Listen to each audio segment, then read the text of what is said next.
What up? Welcome back to the channel. I'm J and we are locked in. This is the first recap for episode 1, season 2, book 4 Force. Tommy is back, and let me tell you, this episode I give it an 8 right out the gate. It was exactly what we were asking for. They listened to us, they removed Dahlia, Tommy's back, and he's not playing around. So I'm definitely appreciating the direction that we're going in, and I'm thinking that this season is going to be a good one. Now remember, there's going to be some ups and downs, and we're going to talk about all of the ups and some of the downs in this recap. Now before we jump into this and we break down episode 1, Tommy is back. If you like power content, breakdowns, theories, and predictions, then hit your subscribe button and turn on your notification bell so you get something every time we upload. Now I'm on that road to 50,000 subscribers, so each one of you count. So make sure you hit that like button. If you don't see it at 100 likes right now, hit the like button. Now Tommy is back. He's in Chicago.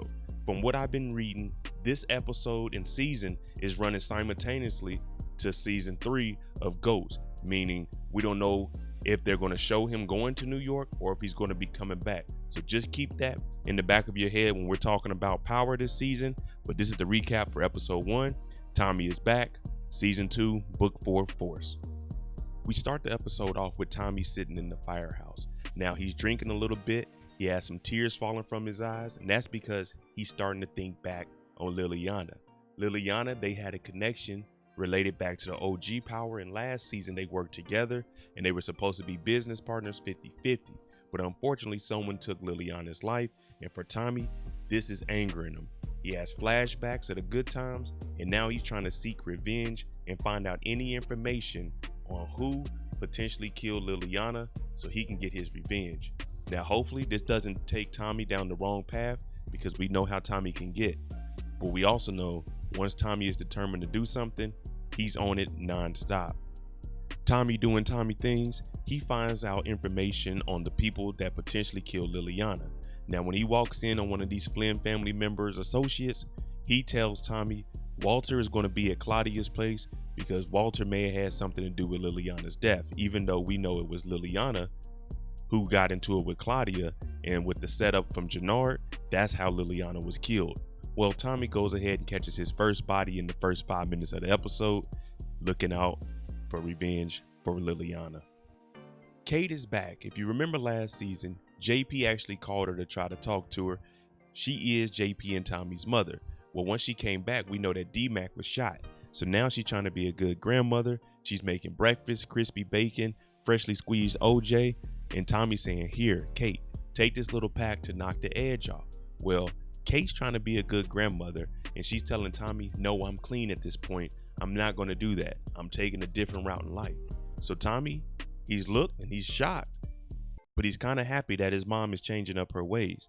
Now JP, he wants to help out any way he can, but you remember, he's the one with the recipe to Dahlia. Insert Stacy Marks. Now she's going to be the leader of the Super Troopers. Shout out to my dog Eric for giving us that name for the administrative group. She's talking to the FBI and the DEA, and they're trying to find out any information they can on Tommy Egan, the Flynn family, the cartel with McDowell, everyone in the city doing dirt. The state attorney, she's trying to make sure that they can clean up the streets of Chicago. So right now she's telling everyone, if you see Tommy Egan or whoever this gentleman is, this white guy, go find him and let me know any information you have on him, because we're going to start doing surveillance to clean up these streets. After Tommy gets done running his errands, he meets up at the warehouse with Diamond. And what we're seeing here is a division between CBI, ran by Diamond, and then a new group called Treason, ran by Jenard. And Diamond is letting everyone know, if you're with us, you're with us. If you work with Jenard, you are against us. We don't mess with them. We don't have anything. And this is our new territory. Now, some of the crew members, especially a young gentleman by the name of Chewy, he's getting a little upset because he had a relationship with Jenard. Now, Chewy, he decides to go at Tommy and ask, "Why are you here and who is this white guy?" Tommy tells him straight up, "I'm here to do business." Jenard also co-signs and says, "This is my business partner. So if you don't like Tommy, then get out of here." But for the price that they're getting these bricks for, not 33,000 but 31,000, a lot of people are changing their minds and they'd rather work with Tommy now. With the Treason crew, they're trying to figure out how they're going to get boots on the ground and actually get this operation up and running. Once Jenard got outcasted by his brother Diamond and CBI, he put together his own group. Now, We know that he's getting work from the cartel. The only problem is he's a little short on his money because it ain't moving like it's supposed to, especially with Diamond having half of Chicago up under his control. So Jenard, being who he is, we know he's a tough guy. We know he's not going to back down. He's letting his whole crew know the same thing. It's treason, it's on site. We don't mess with CBI either, in the same storyline.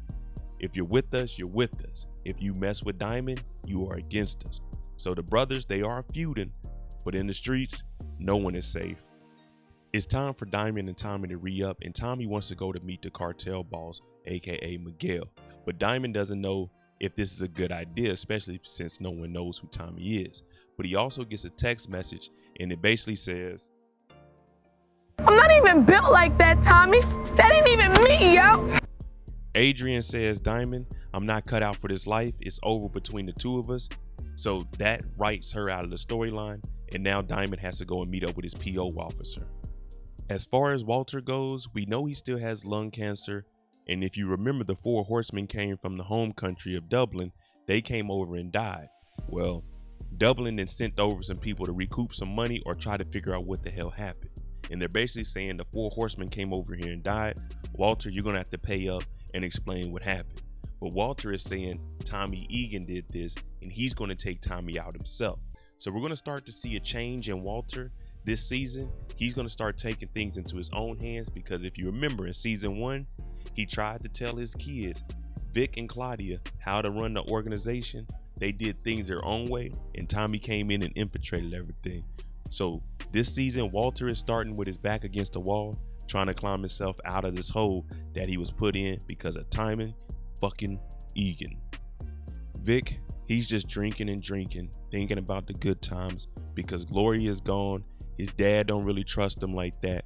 So Vic is really on his own at this moment, but maybe he'll find his way before the end of the season. But in episode 1, he was down and out. Diamond's new PO officer is Tyrone Haynes, and he's way different than Bennigan. This guy Tyrone, it doesn't look like he's playing around, but as Diamond told Tommy earlier, listen, let me work my PO officer and see what his price is, because everyone has a price. But from what we've seen in this scene here, Tyrone isn't going to be playing around. He's already on Diamond for being late to an appointment, and now he's about to administer random drug tests. He's going to be popping up on Diamond, and he doesn't want any excuses. So this is going to be a huge problem from here on. Tommy might have to pay Tyrone a visit to help Diamond out, because now we have Stacy Marks, the feds, the DEA, and this PO officer watching Tommy, Diamond, and CBI. The Flynn family is in shambles. Tommy just tried to assassinate Walter in front of Claudia's building, but he hesitates because it's broad daylight. Now when they get up here, Walter is basically telling the family, we're going to run things my way. But the 2 siblings, they don't agree with that because they've been doing it and they've been getting far behind. So once Walter leaves, the 2 siblings, Claudia and Vic, they come together and they're talking about working with each other. Claudia still has the plan to put Dahlia on the street because she has the scientist. Vic is saying, if I work with you, we have to split this 50-50 because he doesn't want her taking advantage of him. And she's saying, yes, we can do that, 50-50. But all plans have to be ran through both of them. Vic doesn't want Claudia out there in the streets making her own decisions that could potentially mess them up, or making decisions that he doesn't know about that could put him in harm's way. JP has the recipe. JP knows how to cook up Dahlia, but Tommy always looks out for family and he doesn't want them involved in the drug game at all. So he takes JP with him and he tells him that he took out a loan, and this loan was actually for a new bar that he's going to give to JP. Now JP had a bar in the season 1 that used to get shot up. This is a totally different bar, and he's letting JP know, I want you to run this bar, and once D-Mac gets better, they're probably going to put him in a position to run the books here. So yes, you're thinking just like me. This is going to be a money laundering spot where they clean up all the money they make in the streets through the bar, because liquor, you can always mark liquor up, and that'll cover up some of the prices of these bricks. The feds are working overtime while Tommy and JP are talking about the bar. Well, the DEA agent, she's outside getting fingerprints off the Mustang to try to figure out who this white guy is, who this ghost is. So Tommy, he's definitely gonna have to be on the lookout, because because the feds in force, they're not playing around like any other season of Power we've seen. Jenard is trying to make plays because we know he's behind on the money for the connect. He meets up with Chewy, yes, Chewy from CBI that works with Diamond, the one that called out Tommy, and he's telling him, look, we don't have any issues with each other, but whatever you're getting your bricks for from Diamond, you can get your bricks for 500 less from me. Now, Chewy did do a play and say he could get the bricks for 2,600. That's undercutting everything that Diamond has, and we see that they shake hands. So now he's flipped from CBI and he's in Team Treason with Jenard, and Jenard has a beautiful step back fadeaway 3 for the game winner because he just sealed the deal with Chewy, and now he has more workers on the streets for treason. Once McDowell enters the scene, we see it gets real. McDowell is in the back of his warehouse torturing somebody. Jenard finally shows up because it's time to re-up. The only thing is, Jenard is short on his money. Now we know the cartel boss isn't going to accept this, so Jenard tells him I'll have your money by the end of next week. He tells him no, I want the money by Friday. So now the pressure is on for Jenard to try to accomplish this because we just seen a man being tortured and killed in the back room. So Jenard, is he scared? No. But does he know he has to get to work? Yes. So Jenard, he's about to try to make something shake and do whatever he can to figure a way to meet this deadline. It's time for everyone to re-up, and right after Jenard leaves, Diamond and Tommy shows up. But once they get there, McDowell tells Tommy to go in the back of the warehouse into the house, and he starts asking Diamond questions. Can you trust Tommy? Who is Tommy? But of course, Diamond is going to vouch for him. In the back, we get introduced to Miriam. This is McDowell, the cartel boss's sister. Now Tommy is talking to her and he's asking a few questions, just trying to get a feel of who she is. But of course, she knows anybody that's here and in this back room means that they're doing business with her brother, and she doesn't want anything to do with that. Maria, she lives a normal life. She just has a cartel boss as her brother. Now Diamond tells Tommy straight up, she is off limits. That's McDowell's sister. But you guys know how Tommy is. Devilish grin. Diamond has a partnership with Tommy. Jenard needs to get in the streets to find who can he work with. Well, we get introduced to Shanti the showstopper. She owns a gym. Nice boxer. Her and Jenard, they go upstairs and they have a little conversation. Now, she has people in the streets also. She tries to give Jenard a little bit of money and let him know we're out here working. But at this point, Jenard knows he needs to make whatever money he can because he's behind. Now Shanti, she's going to be in his corner, and this is going to be good for Jenard because he's going to need some eyes and ears in the streets, and he's also going to need someone to back him up if things get crazy. Now I don't know how much manpower Shanti has behind her as far as how big her crew is, but they have a love interest between these two, and it looks like this is working out in Jenard's favor. This is Tommy Egan, and what would a Power episode be if Tommy Egan wasn't trying to take over the world? He tells Diamond straight up, we need to get rid of McDowell, no middleman, and we work directly for the cartel. Now Diamond knows that this is a huge task, but he doesn't know that Tommy has been doing this for over 10 years, and he knows his in and outs when it comes to the game. But he also gets a call and finds out that Dahlia is back on the streets, so he calls JP and tells JP to release the recipe online, so this will hurt everything that Claudia has going on with Dahlia. Once word gets back around to Claudia that the recipe for Dahlia is on the streets, she gets very upset. Vic calls and he already told her, run everything by me. But she went out behind his back and started Dahlia up with the scientist. Well, once the recipe was out, there was no reason for the scientist, and Dahlia is now removed from the Force universe, and Claudia, she kills the scientist. D-Mac is trying to tell Uncle Tommy that there's a new way of running things, and it looks like he's on TikTok. But on TikTok, there's symbols and codes on there saying that someone's the snowman on 84th Street, the northeast corner, dancing. So D-Mac is telling Uncle Tommy, let me work this for you, and we can get the word out there that we got work. Now Tommy's hearing this, but he doesn't want D-Mac in the game, so he tells him this, I have an ultimatum. You can do this, you can set it up, and I'll give you information of where we're going to have our drops, but you have to stay in the house because he knows how dangerous it can be. Plus D-Mac has already been shot. Mirkovich with the Serbs, you remember they called Jenard earlier in the episode because he wants to know what's going on with his territory in the street. Well, when he shows up, Tommy and Diamond, They're already on this block, and Mirkovich is saying Jenard gave him this territory. Well, Tommy gets into it with him and tells him in season 1, I paid you for your protection from the Flynn family using all of the Serbs, but y'all didn't help. So if anything, you owe me, but on top of that, Jenard doesn't run this block. This is Diamond's block.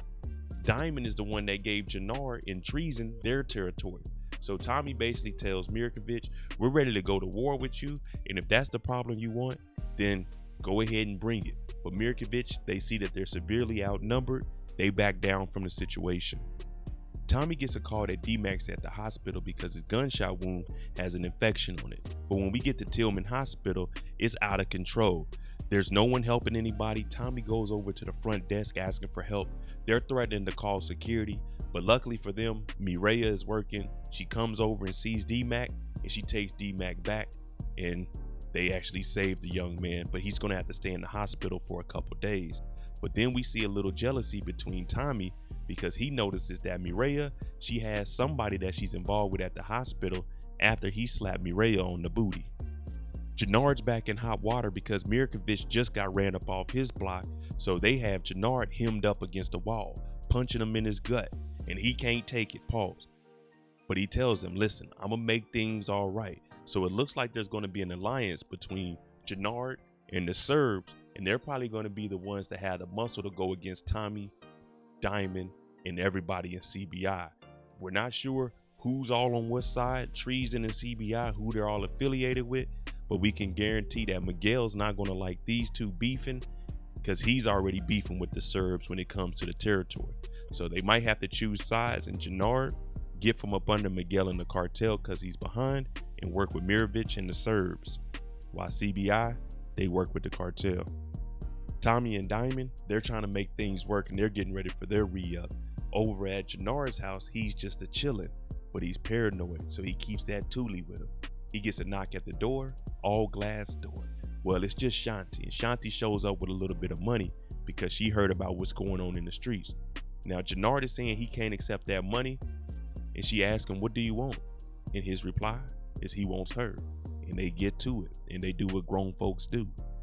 We start to find out that Walter is actually behind on the books. He owes some money, and they're losing money fast, and that's because there's no work on the streets. We just seen the Flynn siblings, them get into it after they made a 50-50 deal.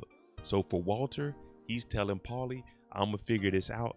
Don't even worry about it. This is on me, and I'm gonna make it happen. But we all know that that means Walter is upset, and he's gonna figure out one way or another to get from up under this debt. Stacy Marks gets the fingerprints back from the feds, and they tell her that it's Tommy Egan. But Tommy Egan is dead in New York City. So what she's saying is put out a task force. We're gonna figure out who this Tommy character is because he's linked with the cartel, he's linked with the Flynn family, he's linked with the Serbs, so he's the linchpin. And what I'm thinking that Stacy Marks is gonna do is just bring Tommy in for some questioning and just see what he knows.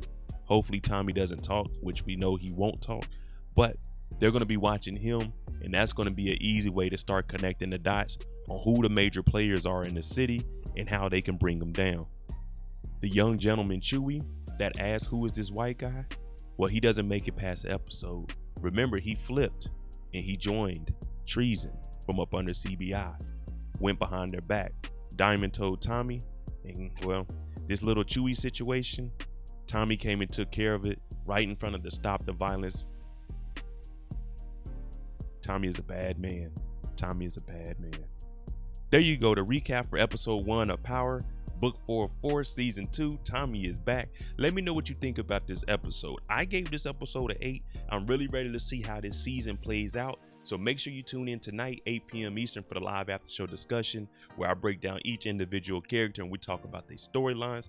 Make sure you hit that subscribe button and definitely hit that like button if it isn't at 100 likes. I'm on the road to 50,000 subscribers, so each subscriber counts, and I appreciate you. I'm Mo.J. I'll see you tonight, 8 p.m. Eastern, for the live after show discussion. Thanks for watching. I'm out.